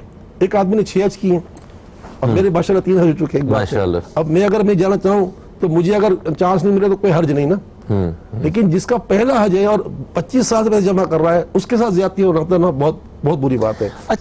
ٹھیک ہے سر, حج کے حوالے سے مطلب حج اس پہ فرض ہے جو اس کو افورڈ کر سکے, ٹھیک ہے, اور یہ اگر مالی طور پہ اللہ تعالیٰ ہمیں اتنا مضبوط کرتا ہے تب بھی ہم پہ حج واجب ہے. جس طرح قربانی کے حوالے سے, جس طرح وہ زکوٰۃ کے حوالے سے بھی ہے کہ اگر یہ سب کچھ ہے, اس کرائٹیریا کو آپ ٹچ کرتے ہیں تب آپ کے اوپر یہ فرض ہے. تو اگر ہم مالی اعتبار سے اتنے سٹرونگ نہیں ہیں, خواہش تو ہر شخص کی, ہر مسلمان فرد چاہتا ہے کہ وہ روزہ رسول صلی اللہ علیہ وسلم کی زیارت کرے, اللہ تعالیٰ کے گھر جو ہے خانہ کعبہ میں جائے, تو مطلب جب ہم افورڈ نہیں کر پا رہے تو حکومت سے کیا گلہ ہے؟ جو پیسے اوریجنلی ہیں وہ تو ہیں. نہیں اسی بات گلہ ہے نا سر. گلہ یہ ہے کہ ہمارے سربراہ جو ہے نا وہ ہمارے آقا ہیں, ان کو ہماری خیر خواہی تو کرنی پڑے گی نا.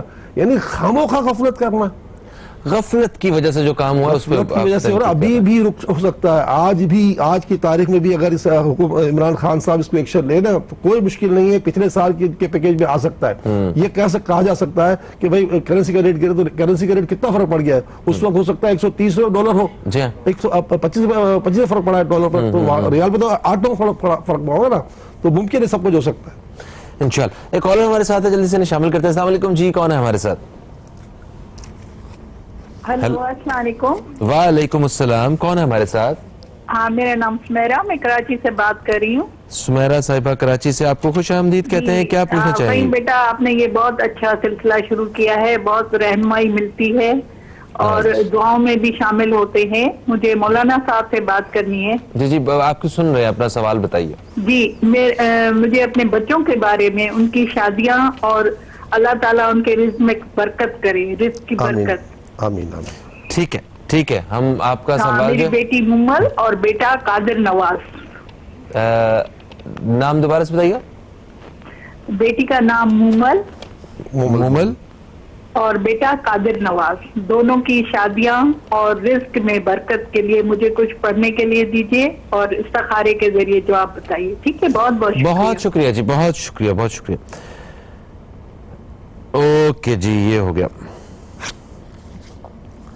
اچھا, ہم عبادات کے حوالے سے بات کر رہے ہیں. ہم نے پروگرام کے پہلے حصے میں بات کی نماز کے حوالے سے, اس کے بعد جو ہے وہ جسمانی عبادت کے بعد جو ہے ہم نے یہ مالی عبادت کے بارے میں بات کی. ایک اور بہت ہی اہم ستون ہے دین اسلام کا, وہ ہے حقوق العباد, کہ جو بندوں کے جو حقوق ہیں ان میں ہماری کس کوشش سے مطلب اس درجے پہ پہنچ سکتے ہیں کہ ہم سے کوتاہی نہ ہو سکے کسی کے ساتھ. دیکھیں, صاف ستھری بات ہے کہ اس وقت دنیا اسلام کے جو ہم مسلمان جتنے بھی, چاہے پاکستان کا مسلمان ہو یا مشرق مغرب شمال جنوب کا, ہم مسلمانوں نے اس بات کو تو سمجھ لیا کہ یہ نمازیں, روزے, حج, زکوٰۃ یہ سب چیزیں فرائض میں سے ہیں, لیکن جو اسلام سے جن کا تعلق نہیں ہے, جسے ہم کہتے ہیں ویسٹرن ورلڈ دیکھ لیں, تو ان کے ہاں تو عبادت کا تو نہیں ہے رسول, لیکن انہوں نے اسلام کے یہ اصول جو ہے حقوق العباد کو اتنا اہمیت دے دی, اتنی اہمیت دے دی ہے کہ جھوٹ نہیں بولیں گے, وعدہ خلافی نہیں کریں گے, کسی کا پیسہ نہیں روکیں گے, کسی کے گھر کی ہوا نہیں خراب کریں گے, کسی کا گھر کچرا نہیں پھینکیں گے. یعنی وہ تمام معاملات کے جو مطلب یعنی کہ اسلام نے کتے اور بلوں کا جو مطلب یعنی کہ اسلام میں سلوک سکھایا گیا, حدیث پاک سے واضح کر دیا, تو انہوں نے کتے بلوں کے ساتھ بھی وہ سلوک جو نا آج تک رائج رکھا ہے. جی ہاں, ایک بطخ اگر وہ سڑک کراس کر رہی ہے تو سارے اپنی ٹریفک جتنی مرضی جلدی ہے رک جائیں گے, وہ ادھر بندوں کے اوپر گاڑیاں چڑھا دیتے ہیں. مطلب یہ معاملہ, مطلب کہنے کا یہ ہے کہ میں جب عرب کی دنیا میں, ملک نام نہیں لیتا, عرب کی دنیا میں کئی مرتبہ جا چکا ہوں, تو ہائی وے پر کئی کتے مرے ہوئے ملتے تھے. ہمارے اتنے نہیں ملتے کتے مرے ہوئے ہائی وے پر. پتہ چلا بریک مارتے ہی نہیں ہم لوگ, جب کتا نظر آئے بریک نہیں مارتے. یعنی ہم مسلمانوں کی بات ہو رہی ہے کہ کتا بھی تو ایک سانس رکھتا ہے نا, ایک جاندار ہے, سانس رکھتا ہے نا. تو مقصد کہنے کا یہ ہے کہ حقوق العباد ایک بہت بڑی دولت ہے جس سے پوری دنیا کا مسلمان لگتا ہے عاری ہو چکا ہے. وہ خالی پاکستان کا نہیں, آپ چلے جائیں نا, اب حج پہ جاتے ہیں نا, تو حج میں کون نہیں آتا, پوری دنیا کا مسلمان. جی ہاں, سارے آتے ہیں جگہ جگہ سے, ساری قریب آ رہی ہوتی نا. لیکن آپ دیکھیں جب مطلب مینا اور عرفات میں جب جاتے ہیں اور ایک چند 2-3 دن کے دن ہوتے ہیں, ان میں آپ دیکھیں کتنے جھگڑے ہو رہے ہیں, جگہ کے لیے لڑ رہے ہوتے ہیں. اور اس مقام پر اگر ایک رات اگر تم جاگ کر گزار لو گے, ویسے ہی راتیں جاگنے کی ہوتی ہیں, ایک رات کسی مسلمان کے ساتھ اچھا برتاؤ کر لو گے تو وہاں تو ہر نیکی لاکھ نیکی کے برابر ہے, اور ہر گناہ مطلب یعنی کہ لاکھ گناہ کے برابر ہے. یعنی ماضی میں جب آگ لگی تھی نا, آگ بہت پتہ جس میں بہت زیادہ نقصان ہوا تھا, تو اسی طرح جب ماضی میں جو لوگ دب کر مر گئے تھے, اس میں بھی جب آگ لگی تو میرے ایک عزیز ہیں, میرے بہت قریب, وہ اس حج میں تھے, ان کے اوپر ان کے جسم پہ بھی آگ کے اثرات آج تک موجود ہیں, وہ اس آگ میں متاثر ہوئے. اچھا متاثر ہوئے. تو پتہ چلا تھا کہ تھوڑی دیر پہلے جو لوگ اپنے خیمے میں اپنے اس بستر کے لڑ رہے تھے, جھگڑے ہو رہے تھے کہ یہ میرا بستر, یہ میرا بستر, اس جھگڑے اور اس میں آگ لگی اور وہ اتنے لوگ چلے گئے. تو اتنا سوچو کہ ایک رات کے لیے 2 رات کے لیے یہ ہمارا معاملہ ہے. اللہ تعالیٰ ہمارے معاملات میں بہتری فرمائے. ایک وقفے کا وقت ہے جناب, وقفے سے واپس آتے ہیں تو آپ دوستوں کے سوالات کا سلسلہ جاری رکھیں گے, اور دوران وقفہ بھی ہم آپ دوستوں کے سوالات شامل کریں گے, تو بالکل جھجک محسوس نہیں کریے گا کال کرتے وقت. تو ایک وقفے کے بعد آپ سے دوبارہ ملاقات ہو رہی ہے, کہیں مت جائیے, اب تک دیکھتے رہیے نیوز کیفے, دیکھتے رہیے. ایک وقفے کے بعد آپ سب دوستوں کو پھر سے ہم اپنے پروگرام نیوز کیفے میں خوش آمدید کہتے ہیں. آج ہم استخارہ اور روحانی شرعی مسائل کے حوالے سے, ان کی رہنمائی کے حوالے سے بات کر رہے ہیں اپنے پروگرام میں. ہمارے ساتھ اسٹوڈیو میں موجود ہیں حضرت مولانا بشیر فاروق قادری صاحب, جن کا تعلق ہے سیلانی ویلفیئر انٹرنیشنل ٹرسٹ سے, اور آپ ایک اسلامک اسکالر بھی ہیں, تو آپ سے مختلف سوالات کی روشنی میں رہنمائی حاصل کر رہے ہیں. ہم آپ دوستوں کے سوالات ہم شامل کر رہے ہیں ذریعہ کال. ہم نے وقفے کے دوران بھی آپ دوستوں کے سوالات شامل کیے ہیں. ایک کالر ہمارے ساتھ ہولڈ پہ ہیں, تو میں چاہتا ہوں کہ ذرا ان کو بھی جلدی سے شامل کر لیا جائے, پھر ہم جن کے سوالات لیے ہوئے ہیں ان کالرز کے سوالات کے جوابات ہم وہ پیش کریں گے. تو دیکھتے ہیں کون ہے ہمارے ساتھ. السلام علیکم جی, کون ہے ہمارے ساتھ؟ وعلیکم السلام. کون ہے ہمارے ساتھ؟ جی میں سعدیہ بات کر رہی ہوں کراچی سے. سعدیہ صاحبہ کراچی سے, آپ کو خوش آمدید کہتے ہیں. کیا پوچھنا چاہتی ہیں, کیا کہنا چاہتی ہیں؟ جی میرا مولانا صاحب سے سوال ہے. میرا بیٹا ہے, نام ہے اس کا زید. ٹھیک ہے. جی وہ UK جانا چاہتا ہے پڑھائی کے سلسلے میں، ٹھیک ہے، تو ان کے لیے کہاں بہتر ہے؟ اسٹڈی کے لیے جانا چاہتے ہیں، ٹھیک ہے، ہم زید صاحب کے حوالے سے استخارہ کر کے جو بھی جواب آئے گا آپ کو بتا دیں گے. آپ کو تھوڑا سا انتظار کرنا پڑے گا، ٹھیک ہے؟ ٹھیک ہے، اوکے. بہت شکریہ. اوکے جی، ہمارے پاس 4 سوالات سعدیہ صاحبہ سے پہلے بھی ہیں. تو سب سے پہلے ہم آتے ہیں سمیرہ صاحبہ کے سوال کے حوالے سے، جنہوں نے کراچی سے ہمیں کال کیا. انہوں نے کہا کہ اپنے بچوں کی شادیوں کے حوالے سے اور رزق کے حوالے سے وہ جاننا چاہتی ہیں. انہیں استخارہ کر کے بتائیے. ان کی بیٹی کا نام ہے مومل، بیٹے کا نام ہے قادر نواز، اور کچھ پڑھنے کے لیے بھی بتائیے. اس حوالے سے یہ پریشان ہے. بہن، اللہ تعالیٰ کے فضل و کرم سے کوئی ایسی بات نہیں ہے جس کا تعلق کوئی رکاوٹ سے ہو، اور اللہ تعالیٰ ضرور کرم کرے گا. یا فتاح ہو یا رزاق ہو، یہ دونوں وظیفے جو ہیں، یہ دونوں نام جو ہے نا، دونوں نام بڑے مؤثر ہیں. نام تو اللہ کے ہر مؤثر ہیں. فتاح کے معنی جو ہے نصیب کھولنے والی ذات، اور رزاق کے معنی ہے رزق دینے والی ذات. انہوں نے کہا کہ میری بچی اور میرے بچے کا نصیب بھی کھل جائے اور رزق بھی ہو جائے. تو ہر نماز کے بعد 100 مرتبہ یا فتاح ہو یا رزاق ہو، یا فتاح ہو یا رزاق ہو کی تلاوت کریں، نمازوں کی پابندی کریں. اور آج جمعرات ہے. آقا فرماتے ہیں صلی اللہ علیہ وسلم کہ جمعرات کا جو دن ہے وہ حاجتوں کے پورے ہونے کا دن ہے، اور رات جو ہے جمعرات کی، وہ رات اس میں کوئی دعا رد نہیں ہوتی، ہر رات دعا. تو الحمدللہ آپ نے کراچی سے کال کی ہے. کراچی والوں کے لیے یہ آسانی ہے کہ وہ ہمارے پاس دعا میں آ سکتے ہیں. ہمارے یہاں 7:50 پر عشاء کی نماز ہوتی ہے. مرد و خواتین سب نماز پڑھتے ہیں. اس کے بعد 1.25 گھنٹے کے آس پاس دعا اصلاح ہوتا ہے. اجتماعی دعا کی برکات کرے. تو یہ مقام جو ہے یہ ہے ہمارا سیلانی ویلفیئر جو بہادر آباد کے راؤنڈ پر واقع ہے. وہیں مسجد موجود ہے، سیلانی مسجد، وہاں پر یہ سلسلہ ہوتا ہے. وہاں جائیں یا ہماری ویب سائٹ کے ذریعے جو ہے لائف یہ اس دعا میں شرکت کر لیں. اچھا، لائیو بھی دعا میں شرکت کر سکتے ہیں؟ پوری دنیا کرتی ہے، امریکہ سے بھی لوگ کرتے ہیں. تو ویب سائٹ کیا ہے آپ کی؟ www.seilaniwelfare.com. seilaniwelfare.com. یہاں پہ لائیو جو اسٹریمنگ پہ بھی وہ دعا میں آپ شمولیت اختیار کر سکتے ہیں. آپ دنیا بھر میں کہیں بھی ہیں.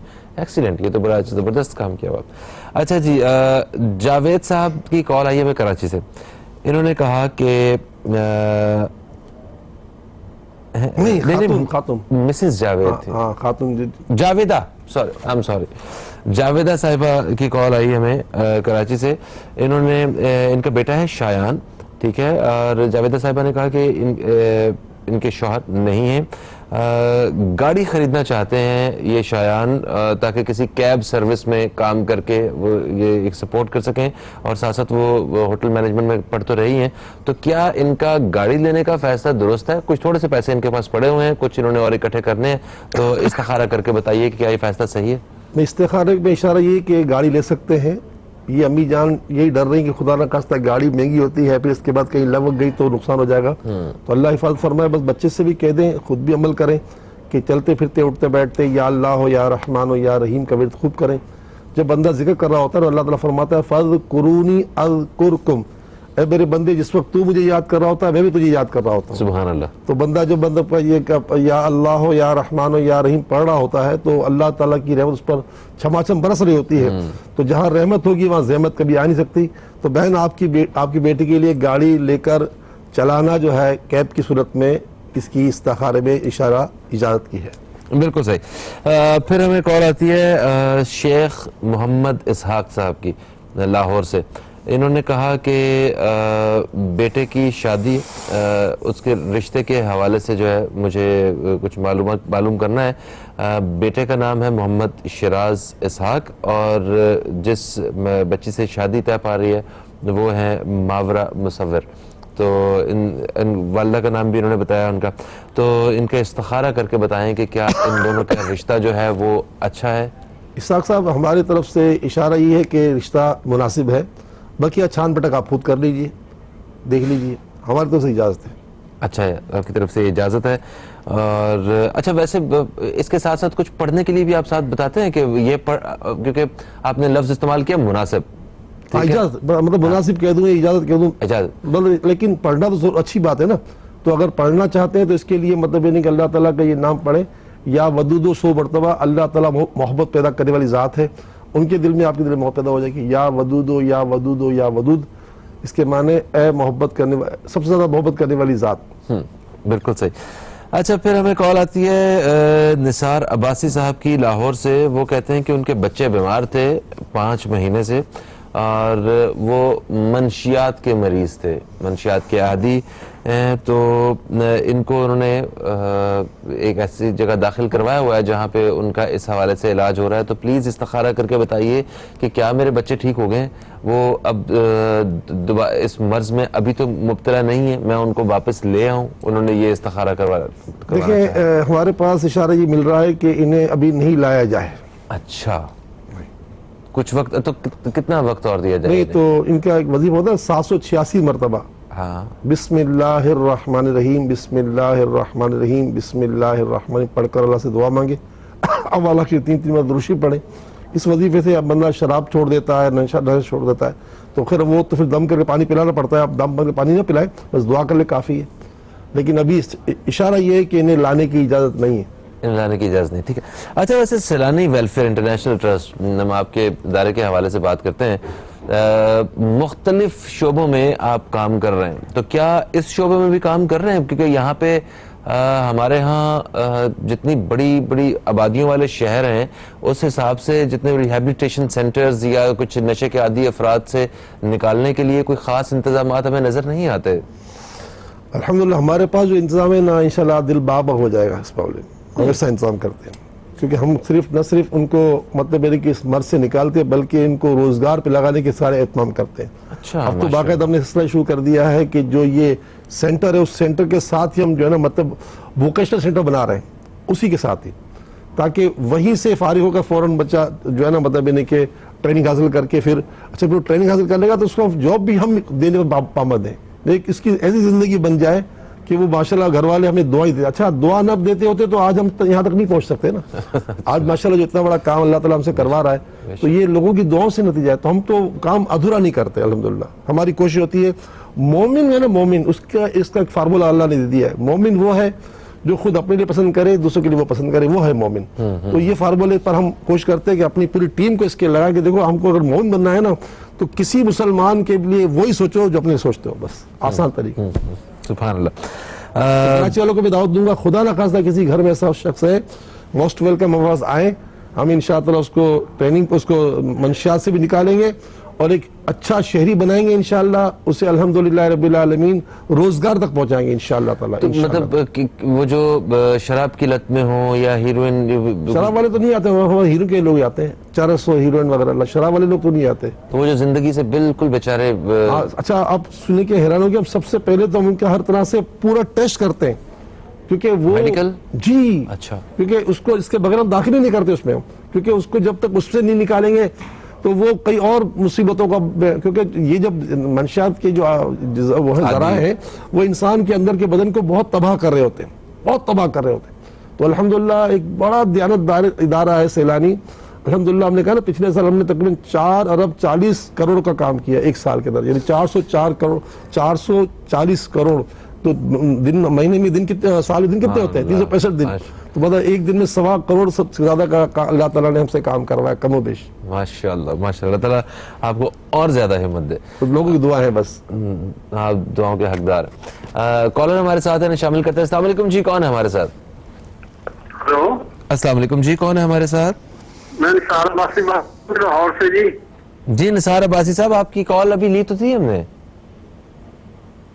اچھا جی, میں ہولڈ کیے ہوں. اچھا تو جی آپ کا سوال کیا تھا؟ بھائی میرا سوال یہ ہے کہ میرے 2 بیٹے, ایک کا نام کامران ہے, ایک احمد ہے, ایک کا نام ہے ارسلان احمد. ایک کی عمر 37 سال ہے, ایک کی 32 سال عمر ہے.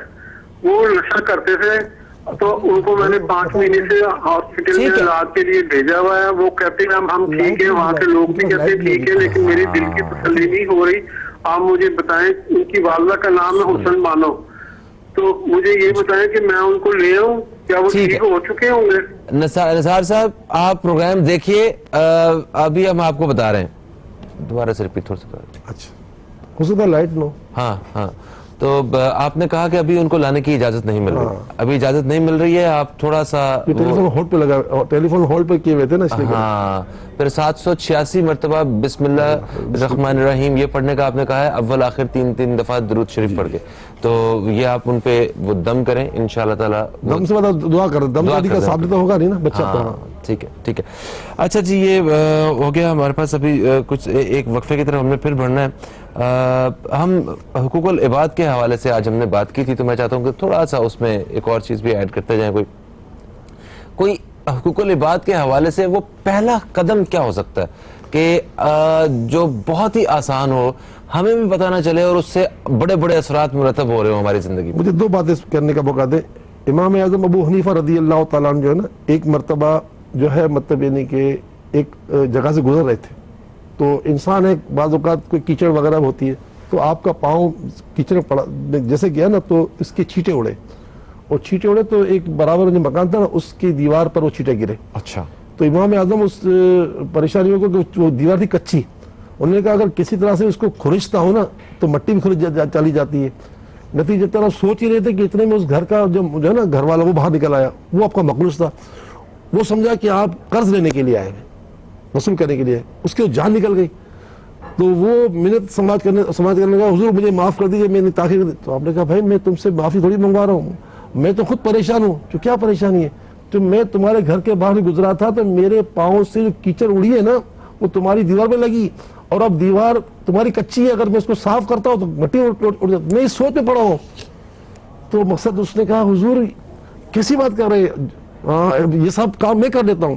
تو دیکھیں یہ ہے حقوق العباد, یہ ہمارے بڑوں نے کیا. اس قدر فکر مند ہونا کہ کسی کی دیوار پر ہم نے پورے کراچی کی دیواریں کالی کر دی ہیں, اور جو لکھنا لکھ دیا, بیڑا غرق کر دیا. کوئی کراچی داخل ہوتا ہے نا ایئرپورٹ سے, کل بھی میں وہیں سے آ رہا تھا ایئرپورٹ سے, تو کراچی کو دیکھ کر کہ میں کسی بھٹیار خانے میں آ گیا ہوں, اتنا برا حال کر دیا. اتنے اربوں روپے کا بجٹ نہ جانے کیا کھا جاتے ہیں لوگ, کہاں چلے جاتے ہیں. کبھی دیواروں پر رنگ, اچھا چھوڑو ساری باتیں, آپ جو کمپنی ہے نا رنگ کی, ان کو دے دو دیواریں, پورے کراچی کی دیواریں صاف ہو جائیں گی نا. لیکن اتنی گندی دیواریں لوگوں نے پانوں سے خراب کر دی, چوکی سے خراب کر دی. تو یہ ہے ہماری حقوق العباد. اور دوسرے کو بات سنتے جائے, بڑی اچھی بات. امام اعظم ایک مرتبہ جنازے میں گئے. امام اعظم ابو حنیفہ جس کے مقلد ہے ماشاءاللہ, پوری دنیا میں حنفی اربوں کی کروڑوں اربوں ہے. تو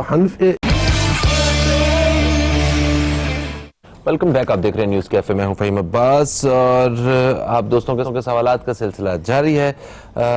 کچھ سوالات ہم نے اور بھی پروگرام میں شامل کیے ہیں, مگر جب ہم بریک پہ جا رہے تھے تو ہمارا رابطہ جو ہے وہ ٹوٹ گیا تھا.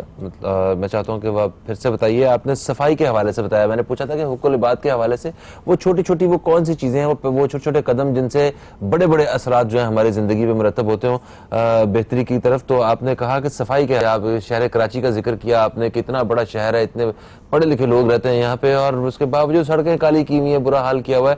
اور ہم نے یہ بھی دیکھا کہ جن دیواروں کو سجایا گیا ہے اس کے اوپر بھی کچھ ایسے عناصر ہیں جو صرف آ کے بغیر کسی وجہ کے اسپرے کر کے چلے جاتے ہیں, خراب کر کے.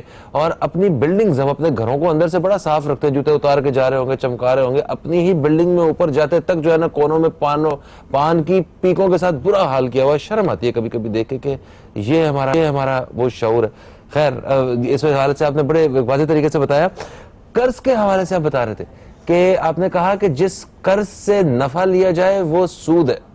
تو یہ کیا ڈائریکٹلی سود کے علاوہ بھی ایسے قرض ہوتے ہیں جس میں نفع لیا جاتا ہے؟ دیکھیں حدیث پاک کی الفاظ ہے جو کو میں نے پیش کیے ہیں کہ جس قرض سے فائدہ نفع حاصل کیا جائے وہ سود ہے.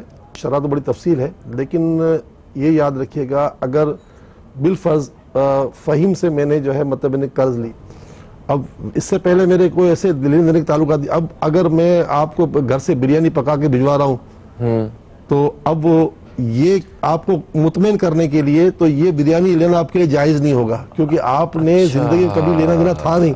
اب جس دن سے آپ نے مجھے قرض دیا ہے نا اس وقت آپ کو بریانی بھجوا رہا ہوں, کبھی میں پھول بھجوا رہا ہوں, کبھی تحفے میٹھا بھجوا رہا ہوں, تو یہ آپ گویا جو قرض آپ نے دیا ہے مجھے اس سے آپ نفع لے رہے ہو.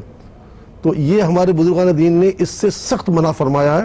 اور امام اعظم کا واقعہ یہ ہوا تھا کہ جو مکان تھا جس کی وجہ سے چھاؤں آ رہی تھی وہ آپ کا مقروض تھا, تو آپ نے کہا کہ اگر میں اس مقروض کی چھت کی دیوار کا سایہ لے لوں گا تو عند اللہ میں کہیں سود کھانے والوں میں شمار نہ ہو جاؤں، یہ مجھے فائدہ نہیں اٹھانا. پتہ چلا کہ قرض مسلمان دے ثواب کے لیے دے، اس سے فائدہ نہیں اٹھا سکتا.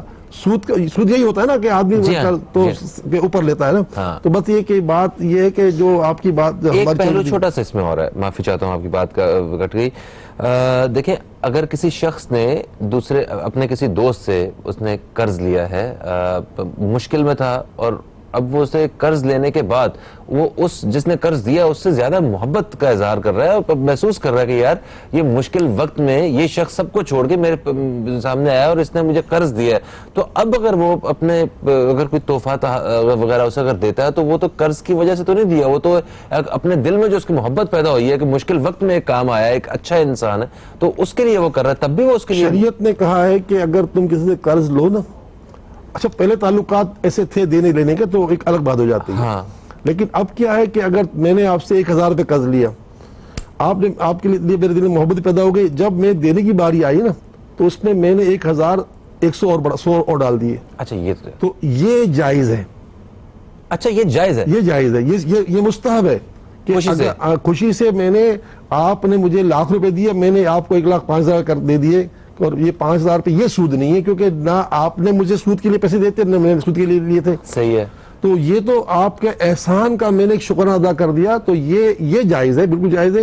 لیکن جو پہلے جو بات ہوتی ہے کہ بھائی اتنے دو گے اتنے لیں گے، یا ہر مہینے اتنے لیں گے، تو یہ سب کھلا سود ہے، اور وہ سود جو ہے اللہ اور اس کے رسول سے جنگ کرنا ہے. تو بس ہمارے ملک کے حالات جو دن بدن خراب ہو رہے، اس کی وجہ یہ ہے کہ ہم IMF سے قرض لیے جا رہے ہیں اور سود پہ لیے جا رہے ہیں. تو بہرحال یہ کہ بات میں ایک بار پھر کہوں گا، اہل کراچی سے اور ہماری سندھ حکومت ہو یا ہماری جو ہے مطلب بلدیات ہو، خدا را مہربانی کر کے کراچی میں بہت سے یہ جو موبائل کمپنیاں ہیں، بہت سے ادارے ہیں، بہت رنگ کی کمپنیاں، ان کو ہماری کراچی کی دیواریں دے دیں. دیکھو میں پاکستان بھر میں جاتا رہتا ہوں، کیونکہ میرا ماشاءاللہ سے پاکستان کا ہر جگہ سیلانی. کراچی ایئرپورٹ پر اترنے کے علاوہ کہیں بھی اترتا ہوں دل غمگین نہیں ہوتا. یہاں جب بھی اترتا ہوں دل غمگین ہو جاتا ہے. میں جب دیکھتا ہوں کہ گندی دیواریں، اجاڑ، گرین بیلٹ اجڑے ہوئے، میں نے شاید دنیا میں کسی ایئرپورٹ کے بعد اتنا برا حال نہیں دیکھا، جبکہ افریقہ جیسے ملکوں میں ایسا برا حال نہیں دیکھا. دنیا کے کئی ملکوں میں جا چکا ہوں، پاکستان کے کئی شہروں میں جاتا ہوں. اکثر میری وقت کی وجہ سے میں صرف جہاز کا سفر کرتا ہوں عام طور پر، تو مجھے کراچی کے علاوہ کہیں اتنا برا حال نظر نہیں آتا، پاکستان میں بھی نظر نہیں آتا. اور لاہور جاؤ، اسلام آباد جاؤ، دل باغ باغ ہو جاتا ہے، دل باغ باغ ہو جاتا ہے یار. یعنی اسلام آباد اور لاہور کے ایئرپورٹ کے باہر کے حالات دیکھ کر دل خوشی سے اچھل لگتا ہے کہ یار یہ پاکستان ہے ماشاءاللہ. ہاں لوگوں کا قصور تو ہے، مگر اس کے ساتھ ساتھ انتظامیہ کے حوالے سے بھی دیکھیں کم ہے. انتظامیہ کا میں نے گورنر سندھ سے بھی کئی مرتبہ کہا خدا را سب کو بلاؤ اور شہر کراچی کے شٹر صاف کرواؤ، شٹر جو مطلب تار بکھرے پڑے، کیونکہ اگر ہمارے گورنر صاحب بلائے نا لوگوں کو، وزیر اعلیٰ تو نہیں بلا رہے، گورنر تم تو بلا لو بھائی، بلاؤ ہماری جتنی بھی ایسوسیشن ہے یہ آئے تمہارے پاس، اور ان کو سمجھاؤ کہ بھائی تم اپنے جہاں سے روزی کما رہے ہو اس کو صاف کرو، کم از کم شٹر صاف کرو، باہر کی فٹ پاتھ صاف کرو، اس پر بلیک اینڈ یلو رنگ کرواؤ. کوئی باہر سے آتا ہے کراچی میں تو کہتا ہے میں کہاں آ گیا ہوں یار، کس شہر میں آ گیا ہوں، اتنا گندا کر دیا کراچی کو یار.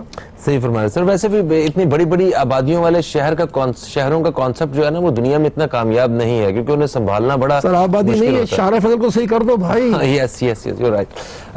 ایک سوالات تھے باقی کالر تو ہم میرا خیال شامل نہیں کر سکتے، سوالات ہیں ہمارے پاس باقی.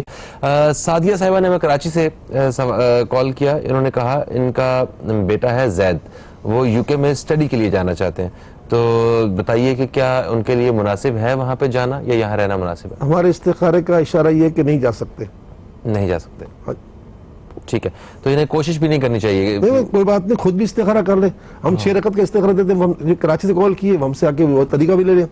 ہم نے تصویر استخارہ کیا ہے، وہ 6 رکعت نفل کا استخارہ کر لیں، کیا حرج ہے؟ بالکل صحیح. پھر رابعہ صاحبہ نے رحیم یار خان سے کال کیا ہے. انہوں نے کہا کہ وہ بہت بیمار رہتی ہیں اور ان کے بائیں جانب جو ہے وہ ٹانگ میں، بازو میں درد وغیرہ بھی ہے، اور کوئی نہ کوئی مسئلہ ہر وقت جو ہے وہ بیماری کی شکل میں جو ہے ان کے سامنے رہتا ہے. تو استخارہ کر کے بتائیے کیا ہے، اور کچھ ساتھ علاج بھی بتائیے. رابعہ صاحبہ کوئی وجہ نہیں ہے، ایسی کوئی وجہ نہیں ہے جس کا تعلق مطلب نہیں کہ کوئی نظر سے یا بندش ہو. آپ مجھے سیلانی ویلفیئر بہادر آباد کراچی کے پتے پہ خط لکھیں، میں انشاءاللہ آپ کو قرآن پاک کی 14 آیتیں بھجواؤں گا جو پانی میں گھول کے پینی ہوگی. الحمدللہ رب العالمین اب اچھی ہو جائیں گی. بقیہ یہاں آپ کو ایک سی وظیفہ دوں گا کہ ہر نماز کے بعد 3 مرتبہ سورہ فاتحہ پڑھ کر ہاتھوں پہ دم کر کے ہاتھوں پر جسم پر ہاتھ پھیر لیں. حدیث پاک میں آتا ہے فاتحۃ الکتاب شفا من کل داء، سورہ فاتحہ تمام بیماریوں کی شفا ہے. نزلہ زکام سے لے کر بڑے سے بڑی بیماری کا علاج اس صورت سے ہو سکتا ہے. بالکل صحیح. اور پھر ایک آخری سوال ہے ہمارا، یہ ہم نے سوشل میڈیا سے، فیس بک پیج سے، جس کا پتہ ہے www.facebook.com/newscafe، جہاں آپ اپنی رائے اور اپنا فیڈ بیک بھی دیتے ہیں، اور یہی پروگرام آپ مطلب کچھ گھنٹوں بعد جو ہے وہ سوشل میڈیا پہ بھی دیکھ پاتے ہیں. وہاں پہ سوال آیا ہے، وہ انہوں نے کہا ہے کہ بچے کا نام ہے مہدی، 9 سال اس کی عمر ہے، اور بچہ سوتے میں اچانک اٹھتا ہے اور روتا ہے. استخارہ کر کے بتائیے اور روحانی علاج بھی بتائیے.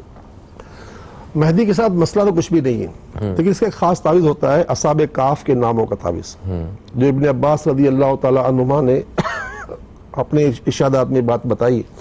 تو یہ تعویذ بچوں کے لیے بڑا مؤثر ہوتا ہے. اگر یہ مہدی صاحب کے گھر والے کراچی کے باہر ہیں تو پھر یہ مجھ سے خط کے ذریعے منگوا لیں، سیلانی ویلفیئر بادرآباد کراچی کے پتے پر، اور اگر کراچی میں تو مجھ سے آ کے ڈائریکٹ مجھ سے لے لیں. بقیہ یہ کہ رات کو سونے سے پہلے اس کی امی جان، اس کے ابو جو بھی ہیں، 3 مرتبہ سورہ اخلاص یعنی قل هو اللہ احد، 3 مرتبہ سورہ فلق اور 3 مرتبہ سورہ ناس، یہ تینوں صورتیں 3 مرتبہ پڑھ کے دم کر دیا کریں. پھر یہ رات میں اٹھ کر جو ہے روئے گا نہیں انشاءاللہ. پروگرام کا وقت اپنے اختتام کی طرف آن پہنچا ہے، اور وہ سارے دوست جو آج کال کرنا چاہ رہے تھے اور آپ کا رابطہ ممکن نہیں ہو سکا لائن بزی ہونے کی وجہ سے یا کسی اور وجہ سے، تو وہ کل بھی ہمیں کال کر سکتے ہیں. کل بھی حضرت بشیر فاروقی صاحب ہمارے ساتھ موجود ہوں گے 10 سے 11 بجے کے بیچ اسی پروگرام میں نیوز کیفے میں. تو فہیم عباس کو اور نیوز کیفے کی ٹیم کو اجازت دیں. آپ کو یقیناً ہمارا آج کا پروگرام پسند آیا ہوگا. اپنا فیڈ بیک ہمارے پیج پہ ضرور دیجیے گا. آپ دوستوں سے کل ملاقات ہوگی، اور ہم اجازت چاہیں گے آپ سے ایک دعا کے ساتھ، اور اس دعا میں ہم آپ سے بھی درخواست کرتے ہیں کہ آپ سب لوگ بھی دعا کا حصہ بنیں اور دعا میں شمولیت اختیار کریں. انشاءاللہ کل پھر ملاقات ہوگی. کل تک کے لیے فہیم عباس نیوز کیفے ٹیم کو دیں اجازت. خدا حافظ. پاکستان زندہ باد. بسم اللہ الرحمن الرحیم. الحمدللہ رب العالمین والصلاة والسلام علی سید الانبیاء والمرسلین. جزا اللہ عنا سیدنا مولانا محمد صلی اللہ تعالی علیہ وآلہ وسلم ما هو اہلہ. یا ارحم الراحمین یا ارحم الراحمین یا ارحم الراحمین. بطفیل رحمت للعالمین، بطفیل امت رحمت للعالمین صلی اللہ تعالی علیہ وآلہ وسلم. الہی ہم امت مسلمہ صلی اللہ تعالی علیہ وسلم پر اپنی خصوصی رحمت فرما. پروردگار عالم ہماری، ہمارے ماں باپ کی، پوری امت کی بخشش و مغفرت فرما. ہم سب کے حالات کو اچھا فرما. ہمیں برے واقعات و برے حالات سے محفوظ فرما. پروردگار عالم ہماری بے حساب مغفرت فرما. ہمارے گناہوں کو معاف کر دے. ہمارے ساتھ جتنے کالر شامل تھے آج اور جتنے سن رہے تھے، ان سب کی، ہم سب کی، پوری امت کی تمام بیماریاں، پریشانیاں، دکھ، تکلیف، رنج، غم، اذیت، کرب، خوف، ڈر، حزن، تنگی، سختی، قرض، فتنے، صدمے، فقر،